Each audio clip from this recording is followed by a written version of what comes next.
MapleStory 2 discusses plans for its pre-launch head start. World of Warships plans to add Submarines to the lineup disguised as a Halloween event. Revelation Online dropped its biggest update to date, and Fortnite gives us a taste of the Season 6 Battle Pass, which includes pets.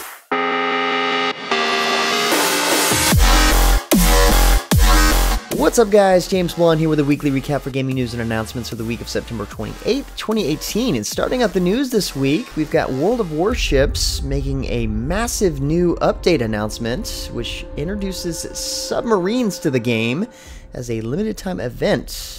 And once the event is over, the new vehicle will be re-examined by Wargaming to figure out how to best incorporate them into the game more permanently. So as you can tell from the trailer, the Submarines are part of a Halloween event which starts in October, giving the game more dimensions in a very literal sense. Players can expect Submarines to find their more final home in the game in 2019 across all platforms, so it does sound like they plan on adding them one way or the other, and this event is more like a beta test phase / Halloween party combo because, I don't know, reasons. Besides just that, aircraft carriers will also receive a new layer of depth to their gameplay with the ability to control aircraft squadrons directly, which contain attack ships, torpedo bombers, and dive bombers. So this seems like it's going to be a nice little upgrade to aircraft carriers, making them even more fun or difficult to play depending on who it is, and of course get good with. So expect to see these changes as soon as next week. Also in the first part of October, the official launch date for Warface on Xbox One, October 9th, is fast approaching, and players will have access to a series of Xbox One timed exclusive features that were revealed this past week. They include a special operation mission called Cyber Horde, where you'll square off against waves of failed cybernetic implant test subjects, a bag and tag PvP mode similar to dog tags in some of the older Call of Duty games if you're familiar, and 3 exclusive PvP maps in the form of Farm, Motel, and Outskirts. Each map offers quite a bit of diversity in gameplay, from the wide open fields of the farm, which players have to contend with multiple open areas ideal of snipers, to the confined hallways and rooms of Motel, which resembles an abandoned Nevada motel, and there's plenty of playing field for each class. Even Outskirts provided its own challenges, with a map based on an industrial outskirts with the perfect amount of trash for engineers to hide deadly mines in. Yeah, good luck with that. Be on the lookout for Warface as it makes its way over to the Xbox One starting on October 9th. Up next, Tryon Worlds revealed that the next update for Defiance 2050 is coming on October 15th. The Trouble in Paradise update, as it's called, has new missions, a new grid enemy type, and a brand new Crusader class. These Crusaders are melee bruisers that utilize powerful hammers and seem quite scary. They can also use their abilities to leap into combat or pull enemies to them, as well as generate absorption shields. But besides all that, the fan favorite Hulker Hell event is making a comeback as well, giving players a chance to earn unique Halloween costumes and drops through special Arcfall events. This and plenty more is headed to the game with the new updates. Read all about it from the site post linked in the description below.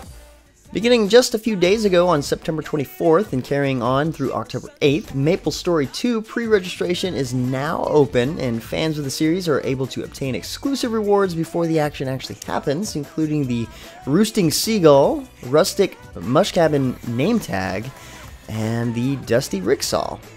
The game's head start, which begins on October 1st, will let players join the fun ahead of the global launch on October 10th.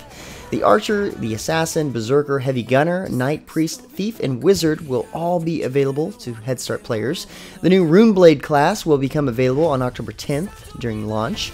The pre-registration phase from the 1st to the 10th will include character progression that actually carries over to launch, thankfully, 6 character slots, all the Founders Pack items you got for getting into the Head Start in the first place, and quests and dungeons up to level 50. But in other MMO news, the latest expansion for Revelation Online, a new Sulan, I think that's how you say it, is now live and free to all. This is one of the largest, actually is the largest update to the game to date, with almost the entire game being rebuilt from the ground up.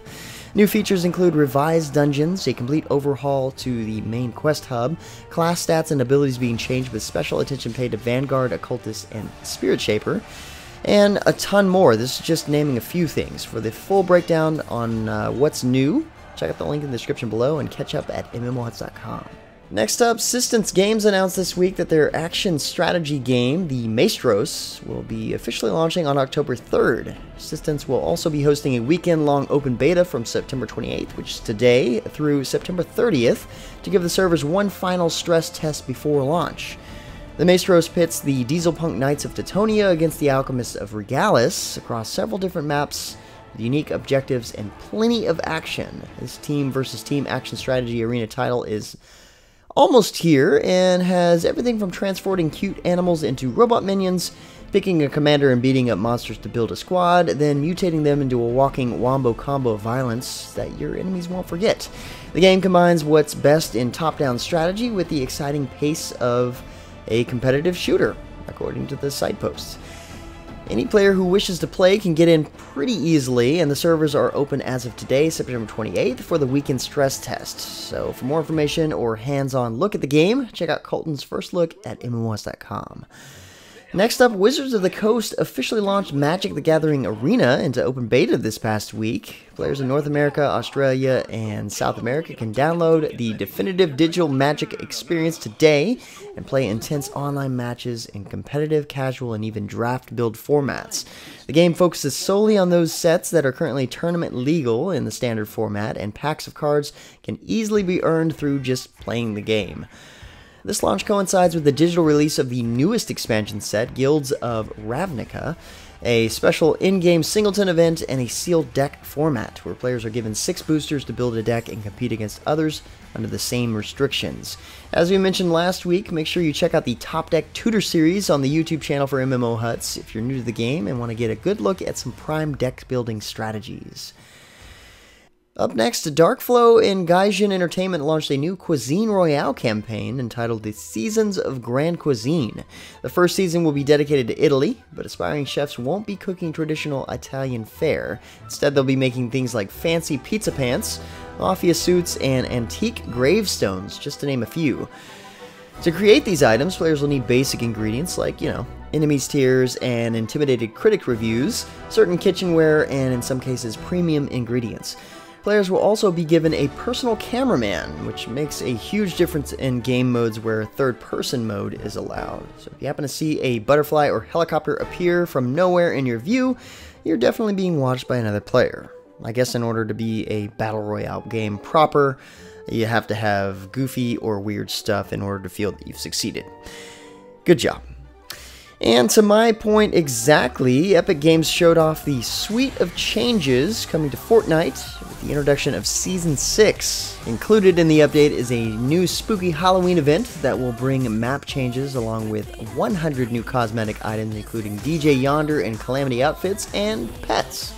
The Calamity outfit is a progressive outfit that unlocks new styles and modifications as you level up, and I'm sure just by mentioning that, Fortnite players probably threw a little wad of money at their screens as, an impulse reaction. I do have to hand it to the game. They did make a huge impact on cross-platform play, and for that we thank them. And finally, for our last bit of news, and you better believe it, it's more Battle Royale. Zeus Battlegrounds hits Steam Early Access this week. Zeus Battlegrounds brings a melee focus to an otherwise gun-heavy Battle Royale genre. The game pits demigod players against one another in ancient Greek-inspired locations to fight to the death and win Zeus' favor. The game is essentially Fortnite combined with Chivalry, just perhaps less goofy than Fortnite and equally less gruesome than Chivalry. Honestly, out of tons of Battle Royale that are now available, this kind of seems like a change of pace worth a bit of attention. I suppose we'll find out soon enough. Anyway guys, that's about it for all the major news and announcements for this week. Like always, thank you so much for your support. For more information on the news topics, check the links in the description below. Feel free to discuss the news or more news in the comments below, and don't forget to like, subscribe, and share this video. But until next time guys, that's going to be it from me. I'm James Blonde. See you out there, gamers.